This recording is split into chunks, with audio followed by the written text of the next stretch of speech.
السلام عليكم ورحمة الله وبركاته. إن الحمد لله نحمده ونستعينه ونستغفره ونعوذ بالله من شرور أنفسنا ومن سيئات أعمالنا. من يهده الله فلا مضل له ومن يضلله فلا هادي له. وأشهد أن لا إله إلا الله وحده لا شريك له وأشهد أن محمدا عبده ورسوله. أما بعد، يا أيها الناس اتقوا ربكم الذي خلقكم من نفس واحدة وخلق منها زوجها وبث منهما رجالا كثيرا ونساء واتقوا الله الذي تساءلون به والأرحام إن الله كان عليكم رقيبا. يا أيها الذين آمنوا اتقوا الله حق تقاته ولا تموتن إلا وأنتم مسلمون. يا أيها الذين آمنوا اتقوا الله وقولوا قولا سديدا يصلح لكم أعمالكم ويغفر لكم ذنوبكم ومن يطع الله ورسوله فقد فاز فوزا عظيما. إن أصدق الحديث كتاب الله وخير الهدي هدي محمد وشر الأمور محدثاتها وكل محدثة بدعة وكل بدعة ضلالة وكل ضلالة في النار. اللهم صل على محمد وعلى آل محمد كما صليت على إبراهيم وعلى آل إبراهيم إنك حميد مجيد. اللهم بارك على محمد وعلى آل محمد كما باركت على إبراهيم وعلى آل إبراهيم إنك حميد مجيد. அளவிலா அருளாளனும் நிகரிலா பேரன்புடையவனுமாகிய எல்லாம் வல்ல அல்லாஹுவின் திருப்பெயரால் ஆரம்பம் செய்கின்றேன். அந்த வல்ல நாயனின் வற்றார் பெருந்தருணை அல்லாஹுவின் இறுதி தூதரும் நம் உயிரினும் மேலான நபிகள் நாயகம் ஸல்லல்லாஹு அலைஹி வஸல்லம் அவர்களின் மீதும் அன்னாரின் வழிமுறையை நெறி தவறாமல் பின்பற்றிய உத்தம சத்திய சஹாபாக்கள் மீதும் அனைத்து முஸ்லிம்கள் மீதும் நாம் அனைவரின் மீதும் என்றென்றும் நின்று நிலவட்டுமாக. அன்பிற்குரிய பெரியோர்களே, தாய்மார்களே, சகோதர சகோதரிகளே, அல்லாஹ்வுடைய மாபெரும் கிருபையினால் இந்த நல்ல நிகழ்ச்சியிலே இன்றைய இஸ்லாமிய இளைஞர்களின் நிலை என்ற தலைப்பு எனக்கு தரப்பட்டிருக்கிறது. மனித வாழ்க்கையில் மிகவும் பலம் பொருந்திய ஒரு பருவம் எதுவென்று சொன்னால் இளமை பருவமாகும். ஒரு அறிஞர் குறிப்பிடுவார், இளமை பருவம் என்பது மண்பாண்டங்கள் செய்யக்கூடிய ஒரு குயவனுடைய கையில் இருக்கக்கூடிய களிமண்ணை போன்றது. அவன் அந்த களிமண்ணை எந்த வடிவத்தில் செய்கிறானோ அந்த வடிவத்தில் தான் அந்த பாத்திரம் உருவாகும். ஒரு மண் பாத்திரத்தை உருவாக்கி அதை நெருப்பிலே சுட்ட பிறகு மீண்டும் வடிவத்தை மாற்ற முடியுமா என்று சொன்னால் நிச்சயமாக முடியாது.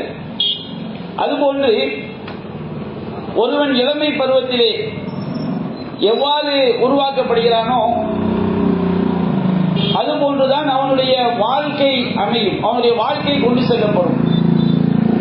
அல்லாஹ் நாடியவர்களுக்கு மாற்றம் ஏற்படலாம், ஏனென்றால் நேர்வழி காட்டக்கூடிய அல்லாஹ் ரப்பல் ஆலமீன். ஆனால் ஒருவனுடைய வாழ்க்கையை தீர்மானிக்கக்கூடியது அவனுடைய இளமை பருவம் என்பதை நாம் மறந்துவிட முடியாது.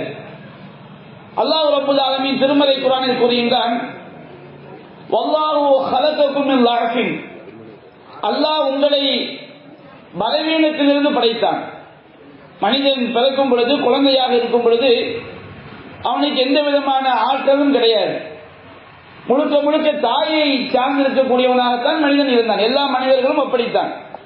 எந்த ஒரு குழந்தையும் அது பிறந்த உடனேயே தானாக சாப்பிடுவது கிடையாது, தானாக குடிப்பது கிடையாது, தானாக தன்னுடைய இயற்கை தேவைகளை நிறைவேற்றி விடுவது கிடையாது. குறிப்பிட்ட காலம் அந்த குழந்தை தாயை சார்ந்துதான் இருக்கும். அப்ப குழந்தை பருவம் என்பது ரொம்ப பலவீனமான பருவம். அப்ப அல்லாஹ் கூறுகிறான், வல்லாஹு ஹலகக்கும் மின் லஅஃபின், அல்லாஹ் உங்களை பலவீனத்திலிருந்து படைத்தான். சும்ம ஜஅல மின் பஅதி லஅஃபின் குவ்வா, பிறகு பலவீனத்திற்கு பிறகு அல்லாஹ் உங்களுக்கு வலிமையை கொடுத்தான். இந்த வலிமை என்பதுதான் இளமை பருவம். இளமை பருவத்தில் மனிதன் தன்னை ஆரோக்கியமானவனாக உணர்கின்றான். தன்னை வலிமையானவனாக உணர்கின்றான்.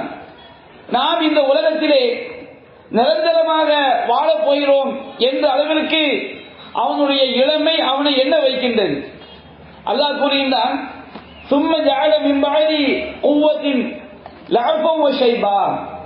இந்த வலிமைக்கு பிறகு, இளமை பருவம் என்ற அந்த வலிமைக்கு பிறகு அல்லாஹ் ரப்பல் ஆலமீன் பலவீனத்தையும் நரையையும் அல்லாஹ் ஏற்படுத்துகின்றான். எந்த அளவிற்கு மனிதனுடைய வாழ்க்கை சென்று விடுகிறது, அவன் சொல்வது என்னவென்று அவனே விளங்கிக் கொள்ள முடியாத அளவிற்கு வயோதிக பருவத்தை மனிதன் அடைந்து விடுகின்றான். இறுதியில் மரணித்து விடுகின்றான். அப்ப இந்த இளமை பருவம் என்பது இரண்டு பலவீனங்களுக்கு மத்தியில் உள்ள மிக வலிமையான ஒரு பருவம். இளமை என்பது இளம் ரத்தம் இளங்கன்று பயமறியாது என்பார்கள். இன்றைக்கு பெரும்பான்மையான இளைஞர்களுடைய நிலைமை எப்படி இருக்கிறது?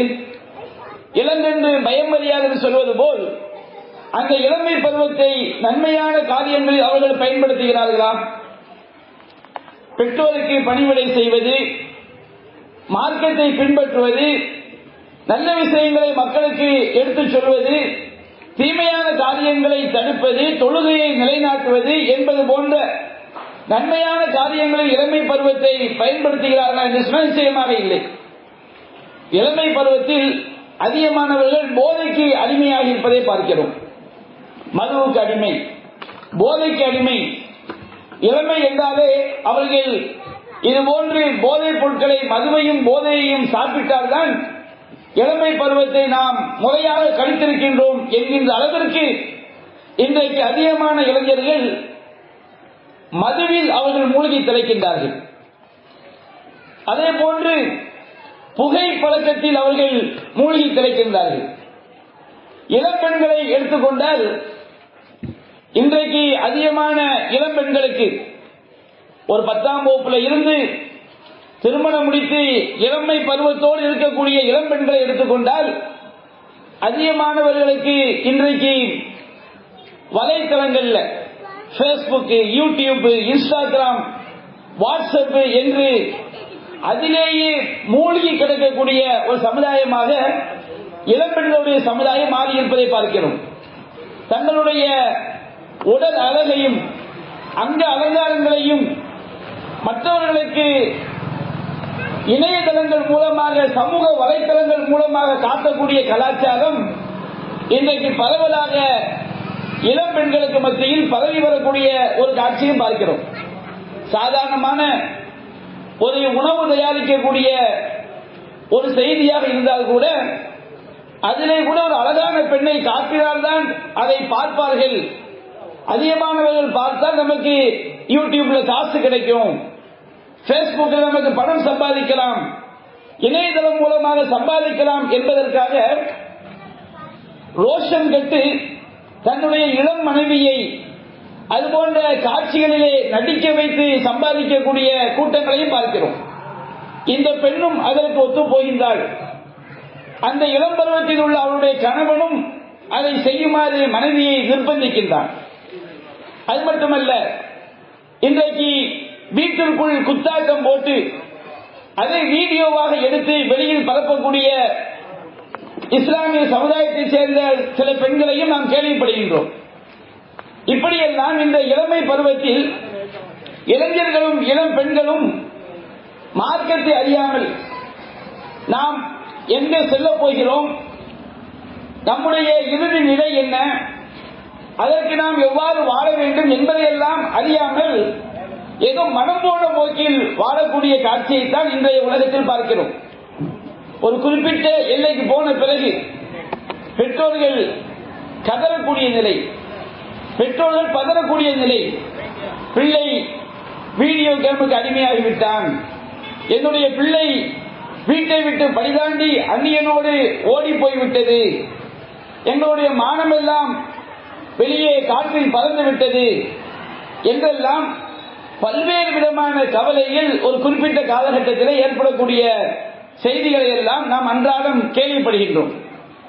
கடைநல்லூர்ல கூட ஆன்லைன்ல ரம்மி விளையாடி அதற்கு பல லட்சங்கள் அதனால் கடன்பட்டு தற்கொலை செய்து கொண்டார்கள் என்கின்ற செய்தியெல்லாம் நாம் கேள்விப்படுறோம்.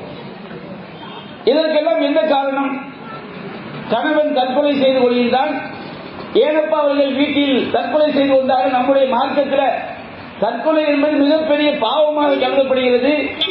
ஏன் அவர்கள் இதை செய்தார்கள் என்று ஊரெல்லாம் பேசுவதை கேள்விப்பட்டால், அவங்க செல்போன்ல ரம்மி விளையாண்டாங்க, சீட்டு கட்டு விளையாண்டார்கள், அதுல பல லட்சங்களை அவர்கள் இழந்து விட்டார்கள், பேங்க் பேலன்ஸ் எல்லாத்தையும் இழந்து இன்னும் பலரிடம் பல லட்சங்கள் அவர்கள் கடனாக வாங்கி அதையும் முதலீடு செய்து அதையும் இழந்து கடைசியில கடன்காரர்கள் எல்லாம் இருக்கும் பொழுது ஒருவர் ஊரை விட்டு தப்பித்து ஓடுகிறார், இன்னொருவர் தற்கொலை செய்து கொள்கிறார். இப்படியெல்லாம் சமுதாயம் கதிகட்டு செல்வதற்கு என்ன காரணம்?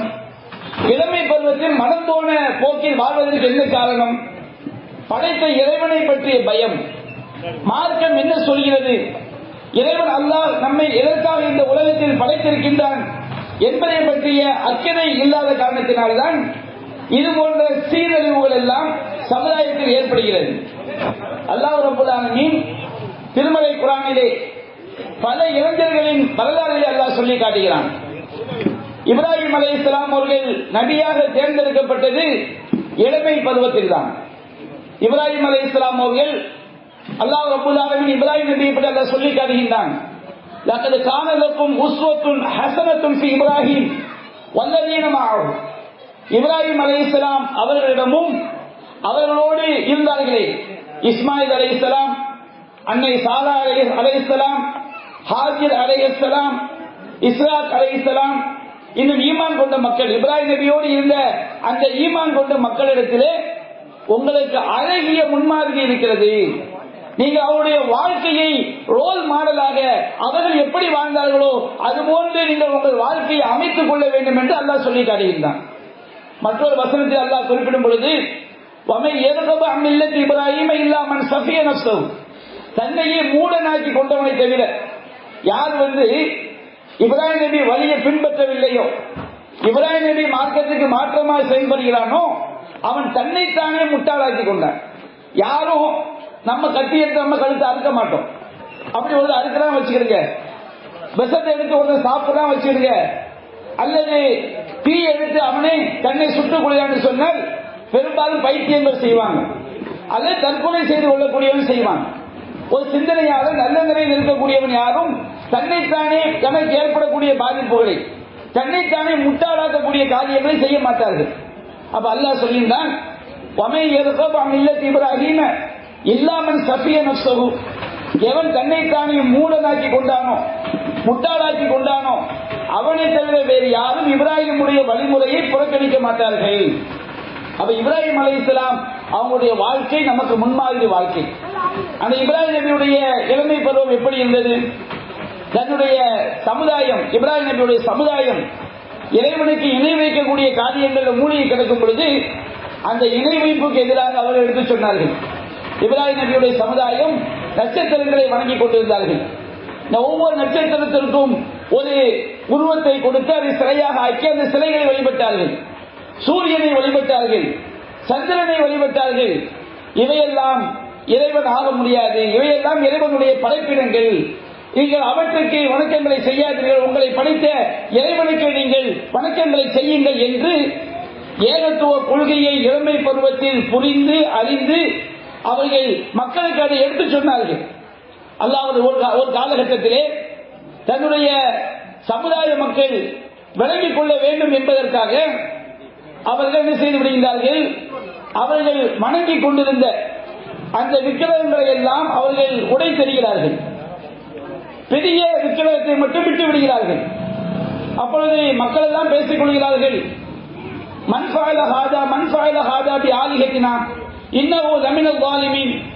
நம்முடைய தெய்வங்களை எல்லாம் இப்படி செய்தது யார், அவர் ஒரு அநியாயக்காரர் என்று மக்கள் எல்லாம் பேசிக் கொள்ளும் பொழுது அங்கே சொல்லப்படுகிறது, இவர் செய்தது யார் என்று சொன்னால் சமீனா ஃபதையல் குருஹும் யுகாலு லஹு இப்ராஹிம், இவற்றை பற்றி எல்லாம் பேசக்கூடிய ஒரு இளைஞரை பற்றி நாங்கள் கேள்விப்பட்டோம், அந்த இளைஞருக்கு இப்ராஹிம் என்று சொல்லப்படும். அப்ப இப்ராஹிம் அலைஹிஸ்ஸலாம் அவர்கள் இளமை பருவத்தில் மார்க்க பிரச்சாரத்தில் அவர்கள் முன்னோடியாக திகழ்ந்தார்கள்.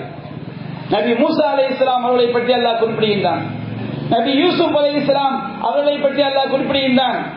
மூசா நபியையும் யூசுப் அலைஹிஸ்ஸலாம் அவர்களை பற்றி 2 இடங்களில் ஒரே வசனத்திலே ஒரே வார்த்தையில் அல்லாஹ் குறிப்பிடுகின்றான்.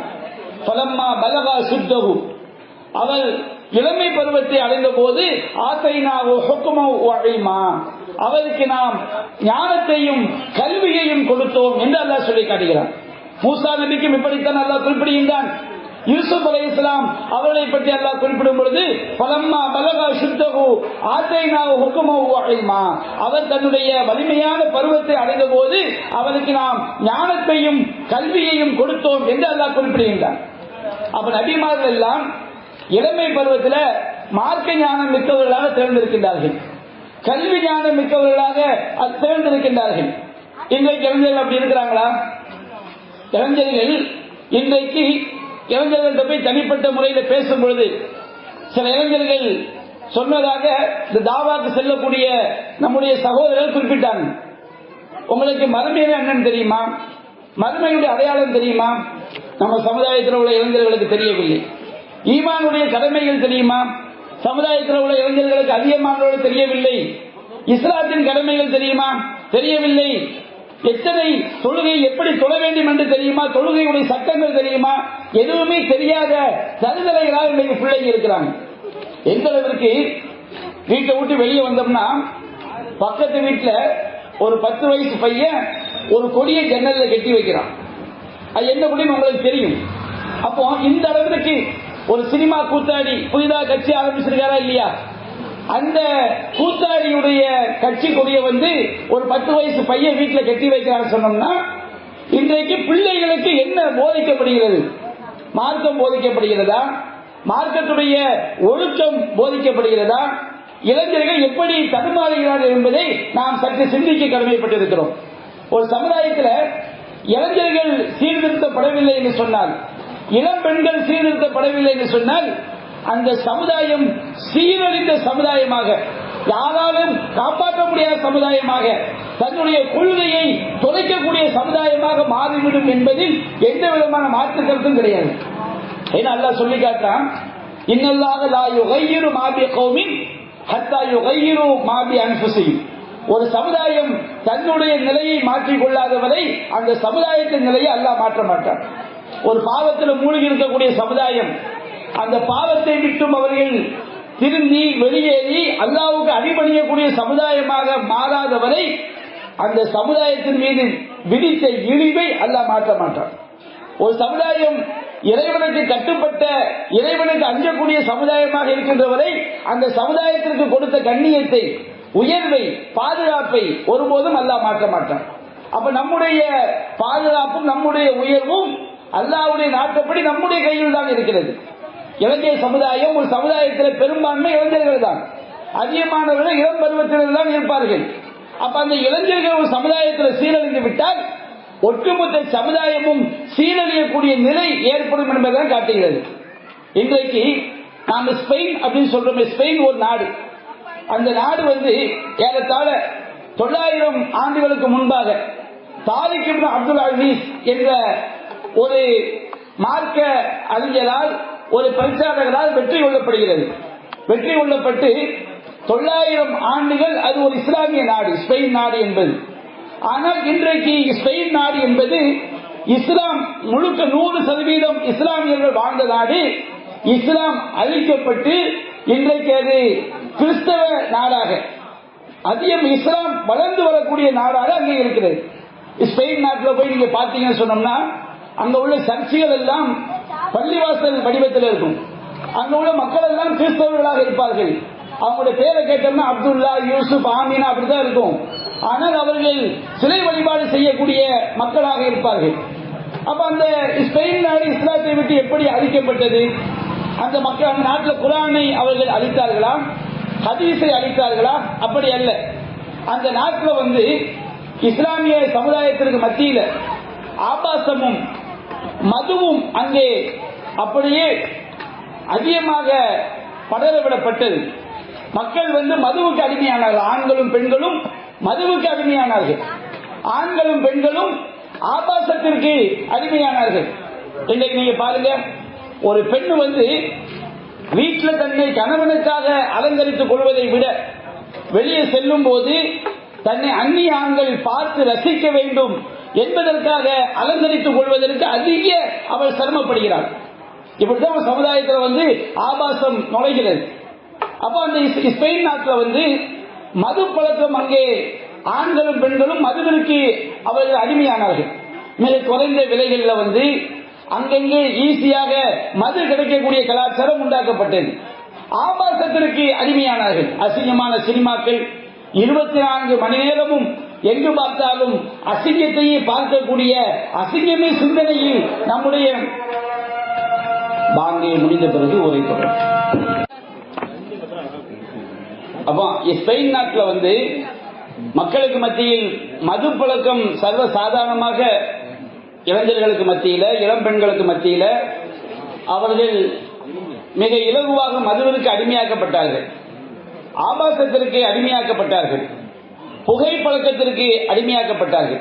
எந்த ஒரு சமுதாயத்தில் மதுவும் ஆபாசத்துக்கும் மக்கள் அடிமையாயிட்டாங்களோ அந்த சமுதாயம் கண்டிப்பாக மார்க்க கல்வி அவங்கள்ட்ட எடுபட்டும். மார்க்க கல்வி எடுபட்டு விட்டால் அறியாமை மிகைத்து விடும். நபிகள் நாயகம் ஸல்லல்லாஹு அலைஹி வஸல்லம் கூட உலகம் அழியக்கூடிய நிலைமை எப்படி ஏற்படும் என்பதை பற்றி குறிப்பிடும் பொழுது, இன்னமின் அஷ்ராத்தி ஸாஅ, கியாமத் நாளுடைய அடையாளங்கள்ல ஒன்றுதான் முதல்ல மார்க்க கல்வி அவங்கள்ட்ட உயர்த்தப்பட்டு விடும். மார்க்க கல்வி எந்த அளவுக்கு சமுதாயம் தெளிவாக உறுதியாக இருக்கிறாங்களோ அந்த அளவுக்கு அந்த சமுதாயத்திற்கு பாதுகாப்பு. மார்க்க கல்வி உயர்த்தப்பட்டு விட்டால் அறியாமை வேர் பிடித்து விடும். அறியாமை நபிகள் நாயகம் பயன்படுத்தக்கூடிய வாசகம் எஸ்புத்தல் ஜஹில். அறியாமை சாதாரண நுர மாதிரி இருக்காது, ஆணி வேரை போன்று. ஒரு ஆலமரத்துடைய ஆணி வேர் எப்படி பூமிக்குள் ஆழமாக சென்று பல்லாயிரம் ஆண்டுகள், பல நூறு ஆண்டுகள் அந்த ஆலமரம் இந்த உலகத்திலே நிலையாக இருக்குமோ அதுபோன்று அறியாமை அப்படியே வேர் பிடித்து விடும். அறியாமை வேர் பிடித்து விட்டால் என்ன நடக்கும்? அது சுலபல் ஹம்ர், மது அருந்தப்படும். மது அருந்தப்பட்டால் அடுத்து என்ன நடக்கும்? ஜினா, விபச்சாரம் மேலோங்கி விடும். இந்த நாளும் மார்க்க கல்வி அகற்றப்படுவது, அதுபோன்று அறியாமை வேர் பிடித்து விடுவது, மது அருந்தப்படுவது, விபச்சாரம் வெளிப்படையாக செய்யப்படுவது, இவை எல்லாம் தான் ஒரு கியாமத் நாளுடைய அடையாளங்கள். ஒரு சமுதாயத்தில் கியாமத் நாள் வரும்போது அடையாளங்கள் நடக்கும்.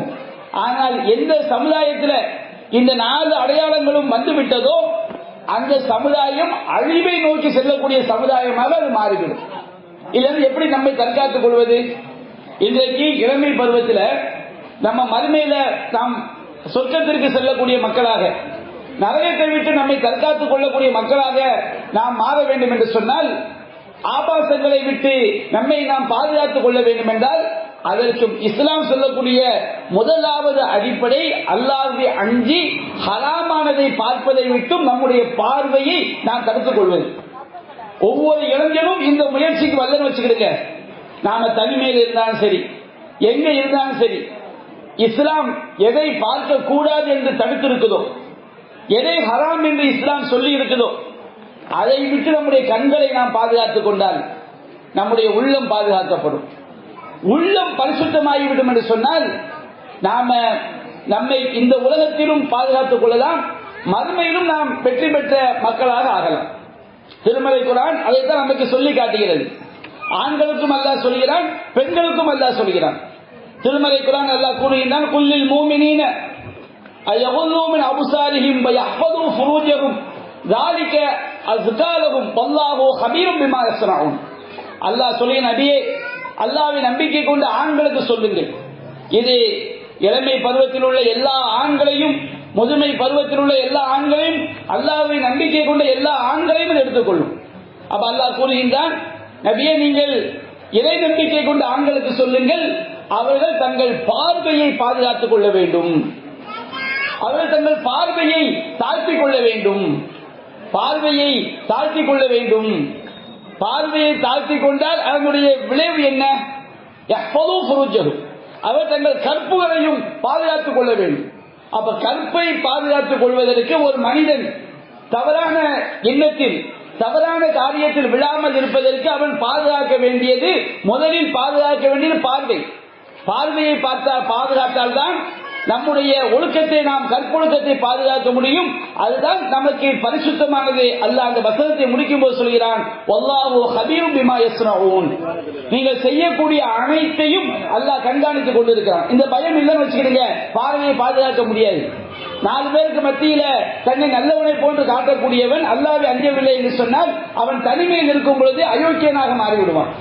தனிமையில் இருக்கும் போது கண்டதையும் பார்ப்பான், சினிமா படங்களை பார்ப்பான், அசிங்கமான காட்சிகளை பார்ப்பான், தவறான செய்திகளை கேட்பான்.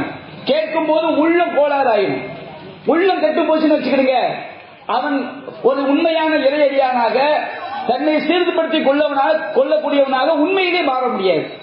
அவன் நடிக்கலாம், ஆனால் என்றைக்கும் அவன் ஆபத்தானவனாகத்தான் இருந்து கொண்டிருப்பான். அப்ப அல்லாஹ் கடைசியாக முடிக்கின்றான், வல்லாஹு ஹபீரும் பிமா யஸ்னஊன். நீங்கள் செய்யக்கூடியவற்றை எல்லாம் அல்லாஹ் நன்கறிந்தவன். உங்களை படிச்ச ரப்பு பார்த்துக்கிட்டு இருக்கிறான், என்னுடைய இறைவன் என்னை கண்காணித்துக் கொண்டிருக்கிறான் என்கின்ற நம்பிக்கையை இளைஞர்கள், இளம் பெண்கள் உள்ளத்தில் கொண்டு வராத வரை அவங்க உள்ள என்ன செய்ய முடியாது, நம்முடைய உள்ளம் என்ன செய்யாது, பரிசுத்தம் அடையாது. அல்லாஹ் ஆண்களுக்கு சொல்லிவிட்டு பெண்களுக்கு அல்லாஹ் கொஞ்சம் விரிவா சொல்லியிருந்தான். பெண்களுக்கு அல்லாஹ் கூறுகின்றான், நபியே குல்லில் மூமினாத்தி, இறை நம்பிக்கை கொண்ட பெண்களுக்கு சொல்லுங்கள், யகுலுன்ன மின் அபுசாரிஹின்ன வயஹ்ஃபல்ன ஃபுரூஜஹுன்ன வலா யுபதீன ஸீனத்தஹுன்ன இல்லா மா ஸஹர மின்ஹா. அல்லாஹ்வை நம்பிக்கை கொண்ட பெண்களுக்கு சொல்லுங்கள், அவர்கள் தங்களுடைய பார்வைகளை தாழ்த்த வேண்டும், தங்களுடைய கற்புகளை பேணி பாதுகாத்துக் கொள்ள வேண்டும், தங்களுடைய அலங்காரங்கள்ல வெளியே தெரிபவற்றை தவிர, வெளியே எது தெரியும், மார்க் அடிப்படையில் ஒரு பெண்ணுடைய முகம் வெளியே தெரியலாம். அலங்காரம் செய்யாத வகையில ஒரு பெண்ணுடைய முகம் வெளியே தெரிந்தால் குற்றம் அல்ல. ஒரு பெண்ணுடைய முன்கைகள் வெளியே தெரியலாம், ஹதீஸ்கள் ஆதாரம் இருக்குது. ஒரு பெண்ணுடைய கால் பாதங்கள் வெளியே தெரியலாம். அதே போன்று ஒரு பெண் போடக்கூடிய முக்காடு என்பதும் ஜீனாத் தான். அந்த ஜீனத்து வெளியே தெரியத்தான் செய்யும். ஒரு முக்காடு இன்னொரு முக்காடு போட்டா அது வெளியே தெரியும். அப்ப அல்லாஹ் பெண்களுக்கு சொல்கின்றான், வலா யுபதீன ஸீனத்தஹுன்ன இல்லா மா ஸஹர மின்ஹா. எது வெளிப்பட்டே தீருமோ அதை தவிர அவர்கள் தங்கள் அலங்காரங்களை வெளிப்படுத்தக் கூடாது. அவர்கள் தங்களுடைய மேற்சட்டைகளின் மீது தலை முக்காடுகளை தொங்கவிட்டுக் கொள்ள வேண்டும். அல்லாஹ் பெண்களுக்கு உத்தரவிடுகின்றார். இன்றைக்கு இந்த பர்தா சிஸ்டம் என்பது இதுவே ஒரு ஆபாசமாக மாறிவிட்ட காலத்தில் பார்க்கிறோம். அந்த பர்தாக்களே கவரக்கூடிய வகையில விலை உயர்ந்த ஒரு ஈமான் கொண்ட பெண் எப்படிப்பட்ட, எதற்காக முக்காட்டை இஸ்லாம் சொல்கிறதோ, தலை முக்காட்டை பெண்களுக்கு எந்த நோக்கத்திற்காக இஸ்லாம் சொல்கிறதோ அந்த நோக்கத்தை சிதைக்கக்கூடிய வகையிலே இன்றைக்கு பர்தாக்கள் ஆகிவிட்டதை பார்க்கிறோம். ஒரு கடையில போய் ஒரு இளையச்சமிக்க ஒரு பெண்ணு அவங்க அணியக்கூடிய வகையிலான ஒரு பர்தாவை கேட்டா அந்த கடையில் என்ன பதில் தெரியுமா, நீங்க எல்லாம் இன்றைக்கு ஃபேஷனா நீங்க மாறலைய. ஏன்னா பர்தாக்கள் என்பது அந்த அளவிற்கு மிக ஆபாசமாக, கேவலமாக இன்றைக்கு ஆக்கப்பட்டதை பார்க்கிறோம். பெண்கள் நடந்து செல்லும் போது அவங்களுக்கு பின்னாடி சில இடங்கள் ஆற்றின் கொடுத்திருக்கிறாங்க, முன்னால் நடந்து செல்லும் போது முன்னால் சில ஆற்றின் கொடுத்திருக்கிறாங்க. எவ்வளவு கேவலமான ஒரு ஆடையாக அந்த பர்தா ஆக்கப்பட்டிருக்கிறது. இறுக்கமான பர்தாக்கள், அதுவே ஆபாசத்தை தூண்டக்கூடிய வகையிலான பர்தாக்கள். இதற்காக அல்லாஹ் சொல்லி காட்டுகின்றான். அல்லாஹ் கூறுகின்றான், நபியே குல்லி அஸ்வாஜிக வ பனாத்திக வ நிசாயில் முஃமினீன். நபியே உங்களுடைய மனைவியருக்கும் உங்களுடைய பெண் பிள்ளைகளுக்கும் அல்லாஹ்வை நம்பிக்கை கொண்ட இறை நம்பிக்கையாளருடைய எல்லா பெண்களுக்கும் நீங்கள் சொல்லுங்கள், யுதுனீன அலைஹின்ன மின் ஜலாபீபிஹின்ன. அதில் தங்களுடைய தலை முக்காடுகளை தொய்வாக தொங்கவிட்டுக் கொள்ளட்டும். அல்லாஹ் ரப்பல் ஆலமீன் தலை முக்காடு என்பது, தலையில போடக்கூடிய முக்காடு என்பது அவருடைய அங்க அவயங்களை மறைக்கக்கூடிய வகையில் இருக்க வேண்டும் என்று அல்லாஹ் சொல்லி காட்டுகிறான். இந்த வகையில் இல்லைன்னு வச்சுக்கிடுங்க, அது யாருக்கு அந்த மாதிரி இந்த பர்தா என்பது நிறைய பேர் என்ன நினைக்கிறாங்க, இந்த தலை முக்காடு என்பது இந்த உலகத்துக்கு மட்டும் பாதுகாப்பு நினைக்கிறாங்க. அப்படி கிடையாது. நாம அல்லாஹ்வுடைய உண்மையான அடிமையாக ஒரு பெண் இருந்தால், ஒரு பெண் நான் என்னுடைய இறைவனுக்கு உண்மையான அடிமையாக இருக்க விரும்புகிறேன் என்று ஒரு பெண் நினைத்தால், ஒரு பெண் சொர்க்கம் செல்ல விரும்பினால், அவளை ஈமான் கொண்ட பிறகு, தௌஹீதை விளங்கிய பிறகு ஒரு பெண்ணை சொர்க்கத்தில் கொண்டு போய் சேர்க்கக்கூடியது இந்த தலைமுக்காடு. தலைமுக்காடு என்பது அல்லாஹ்வுக்காக அணிய வேண்டும். அதனால் நிறைய நன்மைகள் நமக்கு இருக்குது. ஆனால் அது ஒரு பெண் அல்லாஹ் எப்படி சொல்கிறானோ, அந்த விதத்துல தலைமுக்காடு அணிஞ்சாதான் அவளை அது பாதுகாக்கும். அல்லாஹ்வுடைய பாதுகாப்பு அவர்களுக்கு கிடைக்கும். அல்லாஹ் கூறுகின்றான், நல்ல பெண்கள் என்றால் யார் தெரியுமா?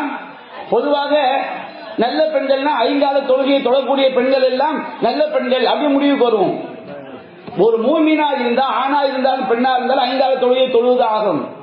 இங்கே நல்ல பெண்கள் என்று அல்லாஹ் சொல்வது, ஒழுக்கமான பெண்கள் என்று அல்லாஹ் சொல்வது எந்த விதத்தில் அல்லாஹ் சொல்கின்றான்? காணித்தார், அவள் அல்லாஹ்விற்கு கட்டுப்படக்கூடிய பெண்களாக இருப்பார்கள். என்னுடைய இறைவன் சொல்லிவிட்டானா, என்னுடைய தூதர் சொல்லிவிட்டார்களா, நான் அதற்கு கட்டுப்படுவேன் என்று இருக்கக்கூடிய பெண்கள் தான் அல்லாஹ் கட்டுப்படக்கூடிய பெண்கள்.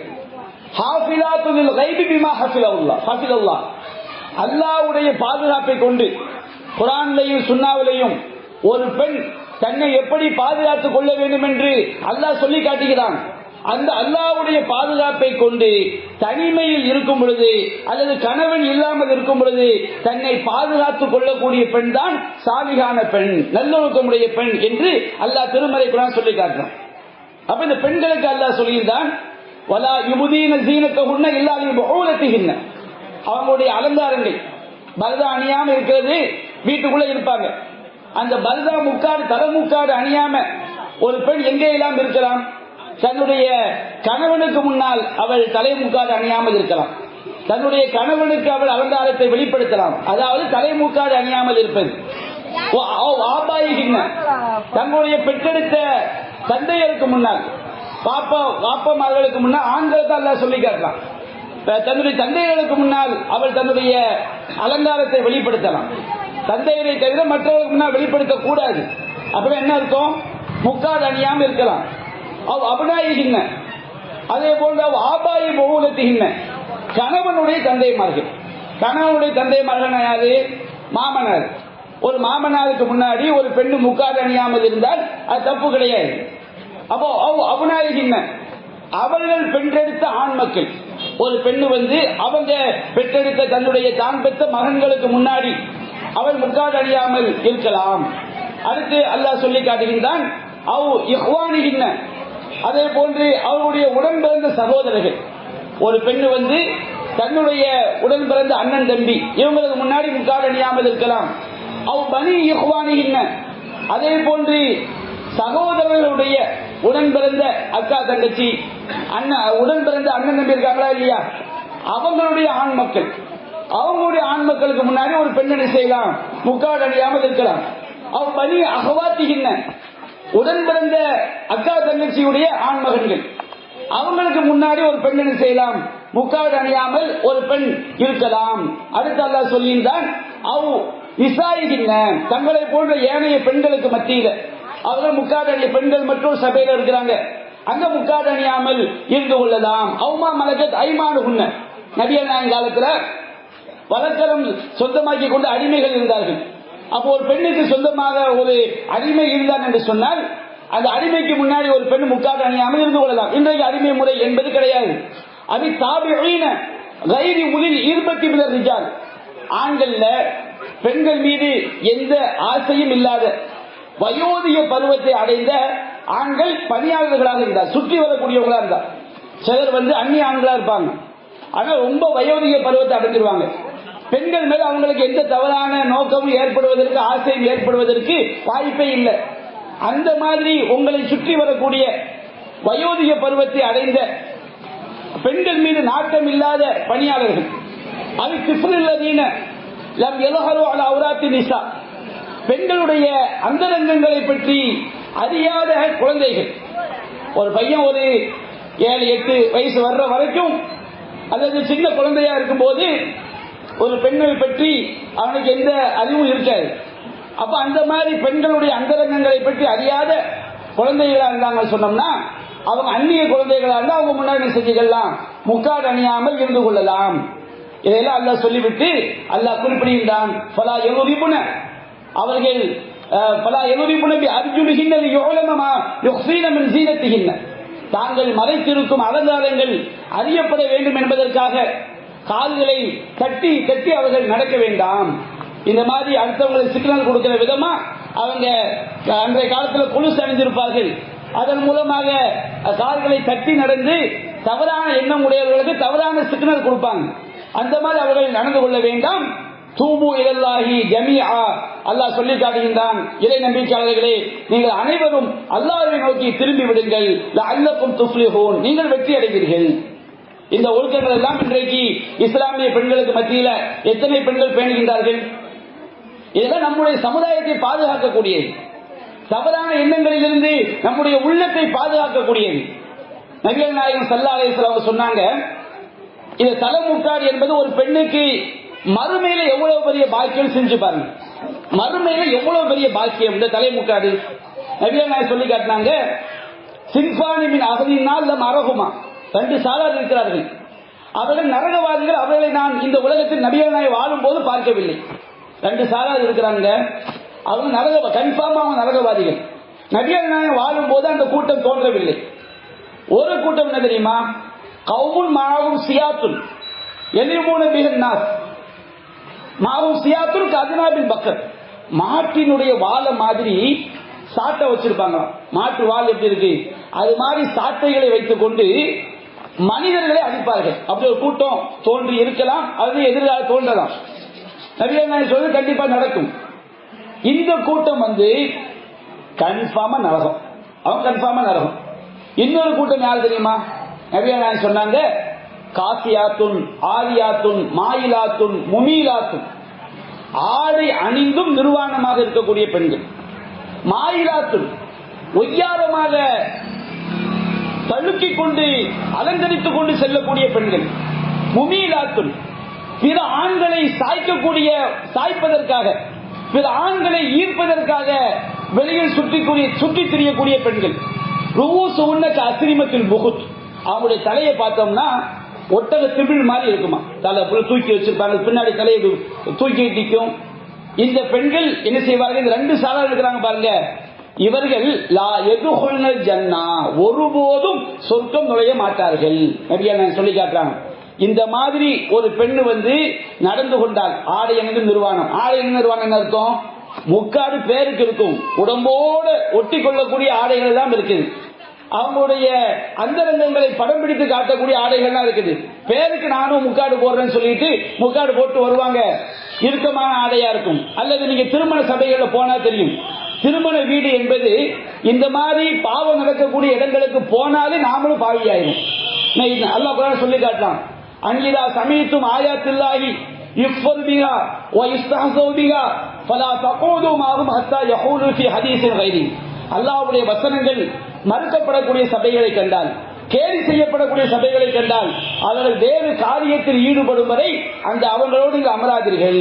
அப்படி அமர்ந்தால் இன்னக்கும் இதம் மிஸ்லுஹும், நீங்களும் அவர்களை போன்றவர்கள் தான். திருமண சபையை வச்சுக்கிறீங்க, பெண்கள் மார்க்கத்தை மீறுவதற்கு லைசன்ஸ் கொடுத்த இடமாக இன்றைக்கு மண்டபங்கள் ஆக்கப்பட்டிருக்கிறது, திருமண வீடுகள் ஆக்கப்பட்டிருக்கிறது. திருமண வீடா நூற்றுக்கணக்கான ஆண்கள் நிற்பார்கள், அவர்களுக்கு முன்பாக மார்க்கத்துடைய கட்டளையை மீறி ஒரு பெண் என்ன செய்வாள்? தன்னுடைய அலங்காரங்களை எல்லாம் காட்டிக் கொண்டு நிற்பாள். அந்த ரங்கங்களை எல்லாம் எதையெல்லாம் அவள் மறைக்க வேண்டுமோ அது போன்ற உடல் உறுப்புகள் எல்லாம், வயிறு போன்ற பகுதிகள் எல்லாம், நெஞ்சு போன்ற பகுதிகள் எல்லாம் தெரியக்கூடிய வகையில் இன்றைக்கு திருமண சபைகள்ல பெண்கள் நிற்பதை பார்க்கிறோம். விதவிதமான ஆடை அலங்காரங்களை அறிந்து கொண்டு எல்லோரும் என்னை பாருங்கள் என்று சொல்லாத விதத்தில் இன்றைக்கு திருமண சபைகளில் பெண்கள் நிற்பதை பார்க்கிறோம். ஒரு ஈமான் கொண்ட பெண்ணு, ஒரு ஈமான் கொண்ட ஆண் இது போன்ற சபைகள் இருக்கும் பொழுது அங்க போய் கூச்சமே இல்லாமல் உட்கார்ந்திருந்தால் அவனும் அவர்களை போன்றவர்கள் தான். அல்லாஹ் சொல்லி காட்டுறான். இந்த மாதிரி பாவம் நடக்கக்கூடிய சபைகள்ல போய் நாம உட்கார்ந்து இருக்கிறோம் வச்சுக்கிறீங்க, நீங்களும் அது மாதிரி தான். அவங்க அந்த பாவங்களை எல்லாம் விட்டு விலகின பிறகு நாம அந்த இடத்துக்கு போன தப்பு கிடையாது. அப்ப இன்றைக்கு பாருங்க, திருமண சபை என்பது எல்லாமே அதை நீங்க பார்க்கலாம். கடை நடுவில் எல்லாம் என்ன செய்வாங்கன்னு சொன்னோம்னா, இன்னைக்கு நடக்கக்கூடிய கூத்தை தான் சொல்லி காட்டுறேன். எனக்கு புளியங்குடியை பத்தி தெரியல, மாப்பிள்ளையை அழைச்சிட்டு பெண் வீட்டுக்குள்ள போயிடுவாங்க. மாப்பிள்ளையை அழைத்துக் கொண்டு பெண் வீட்டுக்குள்ள போனோன்னா ரெண்டு பேரையும் உட்கார வச்சு இந்த மாப்பிள்ளை அந்த பொண்ணுக்கு என்ன செய்வாரு, ஏதாவது ஸ்வீட்டோ பாலும், ஒரு காலத்தில் பாலும் பழம் கொடுத்தாங்க, ஸ்வீட் கொடுப்பாரு. அந்த பொண்ணு என்ன செய்யும், இவருக்கு ஸ்வீட் கொடுக்கும். அது பக்கத்தில் மாப்பிள்ளையுடைய தோழர்கள் 10-50 பேர், பொண்ணுடைய தோழிகள் 10-50 பேர். திருமணமான இளம்பெண்கள் அங்க நிற்பாங்க, திருமணமான ஆண்கள் நிற்பாங்க. எல்லோரும் ஒருவரை ஒருவர் கூச்சமின்றி பார்க்கக்கூடிய இடம், சிரிக்கக்கூடிய இடம். எல்லோரும் சொல்லுவாங்க, ஒக்க சிரிச்சா வெக்கம் இல்ல, ஒக்க சிரிச்சா வெக்கம் சொல்லுவாங்க பாருங்க. எல்லாரும் சேர்ந்து மார்க்கத்தை மீறுவோம், யாரும் யாரையும் குறை சொல்லக்கூடாது என்ற கேவலமான நிகழ்ச்சி இன்றைக்கு திருமண சபையில் நடக்கிறதா இல்லையா? இவர்கள் சமுதாயத்திற்கு என்ன சொல்ல விரும்புறாங்க? இந்த திருமண சபைகள்ல இந்த மாதிரி ஒழுக்கக்கேடான காரியங்களை தான் செய்யறாங்களா இல்லையா? இந்த ஆண்கள் இந்த பெண்கள் சமுதாயத்திற்கு என்ன செய்தியை சொல்ல வருகிறார்கள்? எல்லோரும் இது போன்று நடந்து கொள்ளுங்கள் என்று சொல்ல வருகிறார்களா? அப்ப அல்லாஹ் ரப்பல் ஆலமீன் நபியார் நாங்க சொல்லி காட்டினாங்க, காசியாத்துன் ஆரியாத்துன், ஆடை அணிந்தும் நிர்வாணமா இருப்பார்கள். ஆடை மறைக்க வேண்டிய பகுதியை மறைக்காது, அல்லது மறைப்பதற்கு ஆடை இருக்கும், அதை அவர்கள் தேவையில்லாமல் வெளிப்படுத்துவார்கள். திருமண சபைகளை வெளிப்படுத்த பார்க்கிறோம், பல இடங்களில் வெளிப்படுத்த பார்க்கிறோம். சில வெகுளியான பெண்கள் இருப்பார்கள். வயோதிக பெண்களுக்கு இஸ்லாம் என்ன செய்து சில சலுகையை கொடுக்குது. ஒரு பெண்ணுக்கு வயோதிகம் ஆயிட்டு அவங்க முக்காடு அணியாம இருந்தா வச்சுக்கிடுங்க, அது தப்பு கிடையாது. ஆனால் அவர்களும் முக்காடு அணிவது சிறந்ததுன்னு குர்ஆன் அல்லாஹ் சொல்லி காட்டுறான். ஒரு பெண்ணுக்கு ஒரு 70-80 வயசு ஆயிடுச்சு, ரொம்ப வயோதிக பெண்ணா இருக்கிறாங்க, அவங்க ஒரு ஆளை பேசும்போது முக்காடு இல்லாம தப்பே கிடையாது. அல்லாஹ் அந்த சலுகையை குர்ஆன்ல கொடுக்கிறான். ஆனால் அவர்களும் கூட தங்களை மறைத்துக் கொள்வது, தன் முக்காடு அணிந்து கொள்வது சிறந்த அல்லாஹ் சொல்லி காட்டுறான். அன்னை சமூகத்தை என்ன ஆயிடுச்சு தெரியுமா? வயசாகும் போது பெண்கள் தலையில ஒரு கர்ச்சீப்பை கட்டி, அதுக்கு மேல தப்பு நான் சொல்லல, வயசாயிட்டா ரொம்ப போர்த்துறாங்க. எப்போ போர்த்தணுமோ அப்ப இந்த சமுதாயத்தில் உள்ள இளம் பெண்கள் போர்த்தவில்லை என்று சொன்னால் அது சமுதாயத்துக்கு நல்லதா கெட்டதா? இதெல்லாம் நம்முடைய பிள்ளைகளுக்கு தெரியும் நினைக்கிறீங்களா? 10ஆம் கிளாஸ் படிக்கிற பொண்ணுங்களுக்கு, 12 படிக்கிற பிள்ளைகளுக்கு, காலேஜ் படிக்கிற பிள்ளைங்களுக்கு இந்த இஸ்லாம் சொல்லக்கூடிய சட்டம் இது தெரியுமா? தெரியாது. நம்ம கொண்டு போய் சேர்க்கலையே. ஜும்மா பயானுக்கு அதிகமாக சிறு பிள்ளைகள் வருவது கிடையாது. பள்ளிக்கூடம் பெண்கள் பயானுக்கு வருவது கிடையாது. இது போன்ற தெருமுனை கூட்டமா, அதுக்கு என்பது சம்பந்தமே கிடையாது. அப்ப நபிகள் சொன்ன செய்திக்கு வரேன். காசியாத்துன் ஆரியாத்துன், அவர்கள் ஆடை அணிந்தும் நிர்வாணமாக இருப்பார்கள். மாயிலாத்துன், தங்களை அலங்கரித்துக் கொண்டு ஒய்யாரமாக செல்வார்கள். முமீலாத்துன், பிற ஆண்களை சாய்த்து விடக்கூடிய வகையில் அவர்கள் செல்வார்கள். லா யதுகுல்னல் ஜன்னா, இந்த பெண்கள் சொர்க்கத்தில் நுழைய மாட்டார்கள். வலா யஜிதுன ரீஹஹா, சொர்க்கத்துடைய நறுமணத்தை கூட நுகர முடியாது. ஒரு ஹதீஸ்ல வருது, சொர்க்கத்துடைய நறுமணம், அந்த சொர்க்கத்துக்கு நாம போய் சேர்வதற்கு 10,000 ஆண்டு தூரம் இருந்தா கூட நமக்கு நறுமணம் கிடைக்கும். சொர்க்கம் இருக்கக்கூடிய இடத்துல இருந்து ஒரு மாத தூரம் இருந்தால் கூட அந்த நறுமணம் கிடைக்கும். 10,000 அல்ல, ஒரு மாத தூரத்தில் இருந்தால் கூட சொர்க்கத்துடைய நறுமணம் கிடைக்கும்.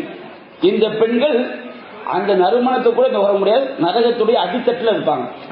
அப்ப இந்த முக்காடு என்பது ஒரு பெண்ணை, ஒரு இணை வைக்காத பெண்ணை, ஒரு மூமினான பெண்ணை நரகத்துடைய அடித்தட்டில் இருந்து பாதுகாக்கக்கூடிய அற்புதமான கவசம். அதுக்காண்டியே நம்ம முக்காடு போகலாம் சாவர வரைக்கும். இந்த முக்காடு இருக்கு பாருங்க, இது உங்களுக்கு சாதாரண விஷயம் அல்ல, பெண்களுக்கு கிடைத்த சாதாரண பாக்கியம் அல்ல. இதற்கு பாக்கியமாக அல்லாஹ் மிகப்பெரிய நரகத்துடைய அடித்தட்டிலிருந்து பெண்களை பாதுகாக்கக்கூடியது இந்த தலை முக்காடு என்ற அந்த ஒரு சிறப்பை ஒரு பெண் வழங்கிக் கொண்டாலே அது மிகப்பெரிய ஒரு பாக்கியமாக அமைந்துவிடும். நபிகள் நாயகம் ஸல்லல்லாஹு அலைஹி வஸல்லம் அவங்க சொன்னாங்க, அதாவது இன்னல்லாஹ கதப அலா ஆதம இப்னி ஆதம ஹல்லஹு மினல் ஸினா, அல்லாஹ் ரப்பல் ஆலமீன் ஆதமுடைய மக்கள் எல்லா மனிதர்கள் மீதும் விபச்சாரத்தின் பங்கை அல்லாஹ் எழுதிவிட்டார். நம்முடைய மார்க்கத்தில் விபச்சாரம் என்பது, விபச்சாரம் என்ற வார்த்தை சிறு குற்றங்களுக்கும் பயன்படுத்தப்படும், தண்டனைக்குரிய பெரும் குற்றத்துக்கும் அது பயன்படுத்தப்படும். இங்க ஹதீஸ் நபிகள் சொல்லி காட்டுற சிறு குற்றம். நபிகள் சொல்லி காட்டுறாங்க, அல்லாஹ் ரப்பல் ஆலமீன் மனிதன் மீது விபச்சாரத்துடைய பங்கை எழுதிவிட்டான். உள்ள நாசமா போனாதான் அந்த மாதிரி சிந்தனைகள் ஏற்படும். ஒரு சினல் ஐன், கண் செய்யக்கூடிய விபச்சாரம் நல்லது பார்ப்பது, மார்க்கம் தடுத்ததை பார்த்தா, அசிங்கமானதை பார்த்தால், ஒரு ஒழுக்கமற்ற பெண்களுடைய அந்த காட்சிகளை எல்லாம் பார்த்தால், கூத்தாடிகளுடைய காட்சியை எல்லாம் பார்த்தால் என்ன நடக்கும்? கண்ணு, நம்முடைய உள்ளம் பரிசுத்தம் அடையாது. ஒரு சினல் நிசானல் மந்தி, நாவு செய்யக்கூடிய விபச்சாரம் என்பது பேசுவது. தமன்னா தஸ்தை, உள்ளம் என்பது அது இச்சை கொள்ளும், அது மோகம் கொள்ளும். சத்தியகுதாலிக்குள்ளவும் கருதி போகும். அவனுடைய அந்தரங்க உறுப்பு என்பது அதை உண்மைப்படுத்தும், அதை பொய்ப்படுத்தும். அப்ப இஸ்லாம் லா தக்ரபு ஸினா, விபச்சாரத்தின் அருகில் கூட நெருங்காதீர்கள், இன்னஹு கான ஃபாஹிஷத வ ஸாஅ சபீலா, அது மானக்கேடானதாகவும் கெட்ட வழிமுறையாகவும் என்று சொல்கிறது. அதுல பார்வையை பாதுகாக்க வேண்டும். நபிகள் நாயகம் சொன்னாங்க, பாதைக்கு செய்ய வேண்டிய கடமை இருக்கு. இன்னைக்கு நம்ம தெரு வீதியில உட்கார்ந்து இருக்கிறோம். தெரு வீதியில உட்காரும் போது அதிகமான மக்கள் போவாங்க வருவாங்க. நம்ம எதுக்காண்டி தெரு வீதியில உட்கார்ந்து இருக்கிறோம்? ஒரு மார்க்க பிரச்சாரத்துக்காண்டி. நபிகள் நாயகம் சொன்னாங்க, ஈயாக்கும் வல் ஜுலூஸ் அலத் துர்காத், வீதிகளில் மக்கள் நடமாடக்கூடிய பாதைகளில் அமர்வதை விட்டு உங்களை நான் எச்சரிக்கை செய்கிறேன் அப்படின்னு சொன்னாங்க. அப்ப சஹாபாக்கள் கேட்டாங்க, அல்லாஹ்வின் தூதரே, நாங்கள் பேசுவதற்கு, ஏதாவது ஒரு கருத்து பரிமாற்றம் பண்றதுக்கு, ஒரு பிரச்சாரம் பண்றதுக்கு எங்களுக்கு பாதைகள் தேவைப்படுது அப்படின்னு சொல்லும்போது நபிகள் நாயகம் சொன்னாங்க, ஃபைன் அபைத்து பில்ல தரீக், நீங்கள் பாதையில் தான் பேசியாக வேண்டும் என்று இருந்தால் ஃபஅத்து தரீக ஹக்கஹு, வீதிக்கு செய்ய வேண்டிய கடமைகளை நீங்க செய்யுங்க. பாதைக்கும் கடமை செய்ய வேண்டியது என்ன கடமை? முதல்ல பாதைக்கு செய்ய வேண்டிய கடமை கல்லுல் பஸர், பார்வையை தாழ்த்துவது. பார்வையை தாழ்த்து. நம்ம பயானுக்கு வந்திருக்கிறோமா, பயான் பேச நேரத்தை கவனிக்கணும். நம்ம பாதையில உட்கார்ந்துக்கிட்டு யார் திரும்ப போறா, அப்படியே அங்க வரும்போது அங்க பாப்பார் கண்ணை, அப்படியே அந்த கண்ணை கொண்டு அந்த தெரு முடிகிற வரைக்கும் அவர் வழி அனுப்பி வச்சுட்டு பார்வையை திருப்புவார்.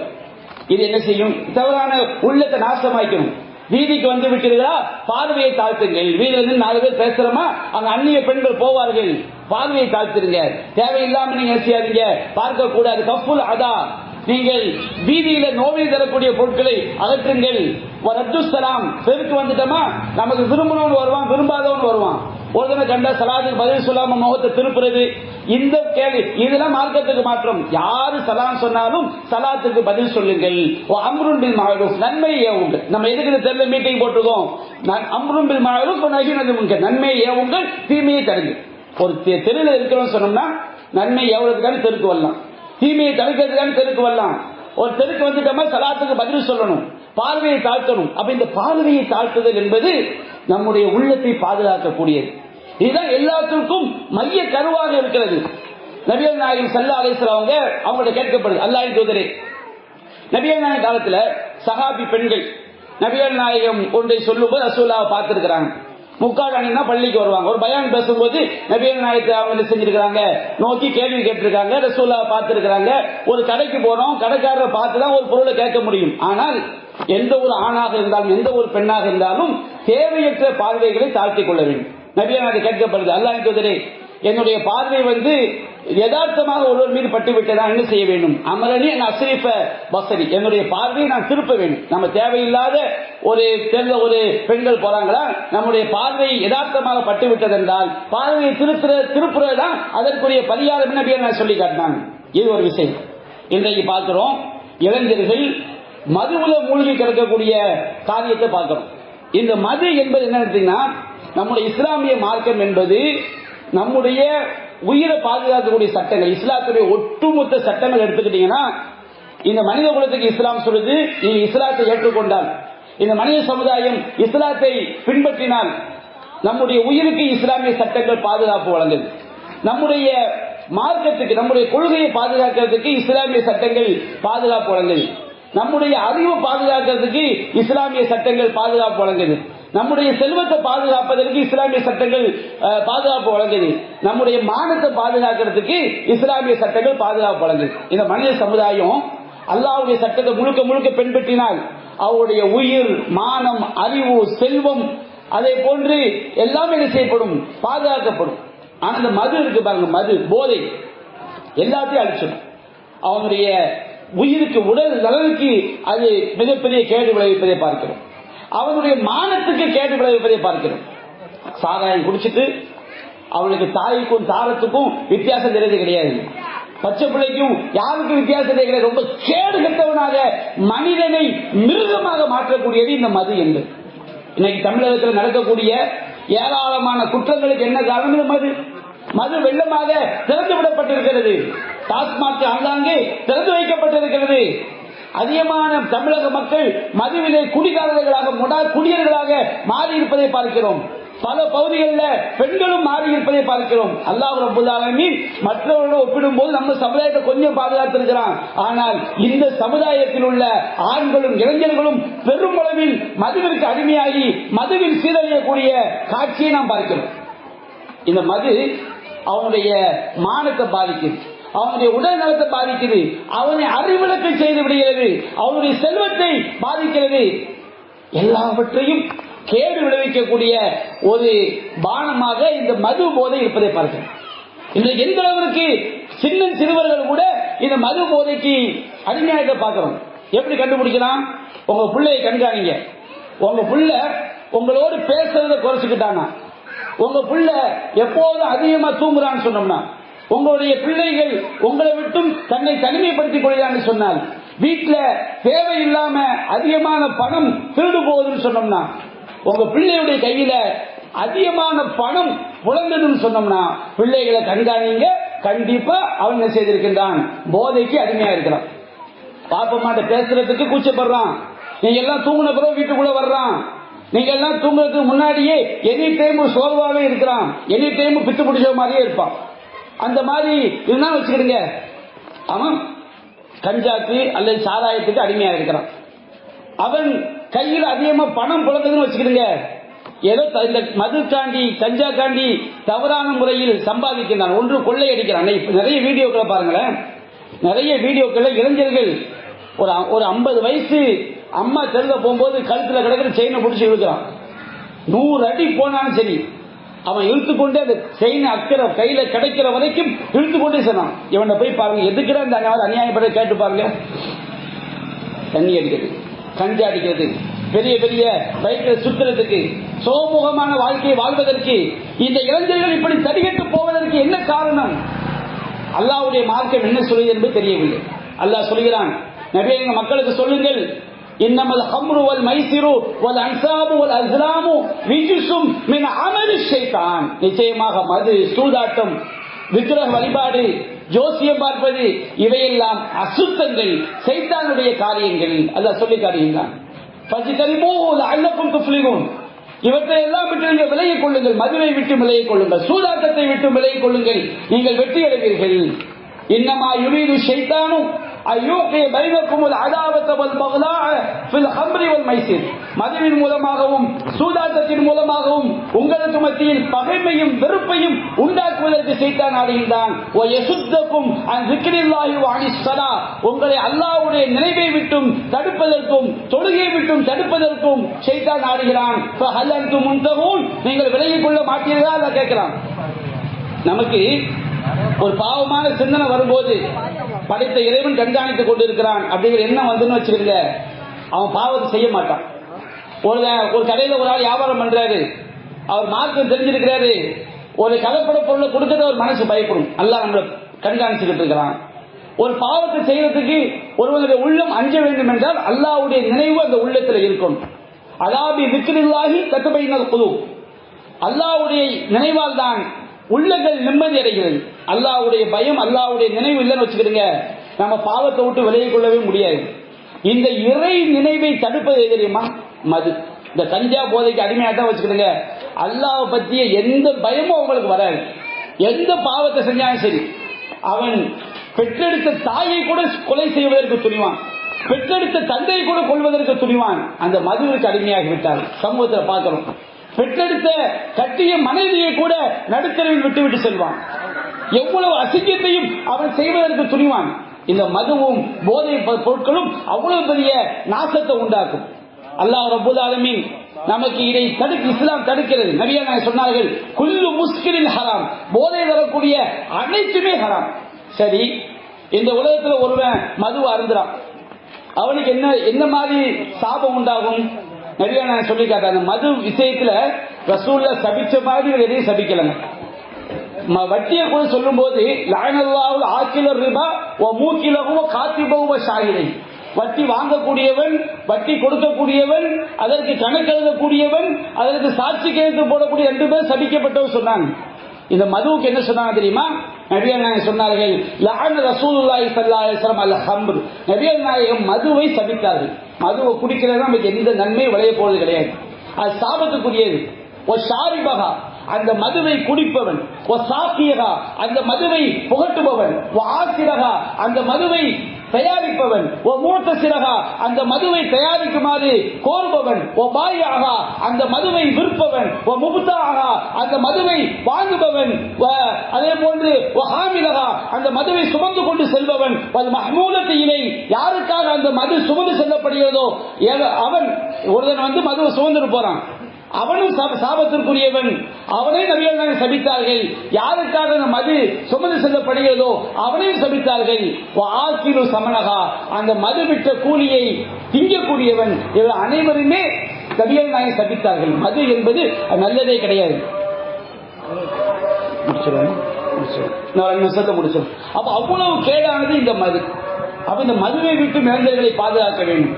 இளைஞர்களுக்கு, இளம் பெண்களுக்கு மார்க்க அறிவை நாம் போதிக்க வேண்டும் என்ற நன்னோக்கத்தில் தான் வரக்கூடிய அக்டோபர் 5ஆம் தேதி மதுரையில் முஸ்லிம் இளைஞர் எழுச்சி மாநாடு நம்முடைய ஜமாத்தி சார்பாக ஏற்பாடு செய்யப்பட்டிருக்கிறது.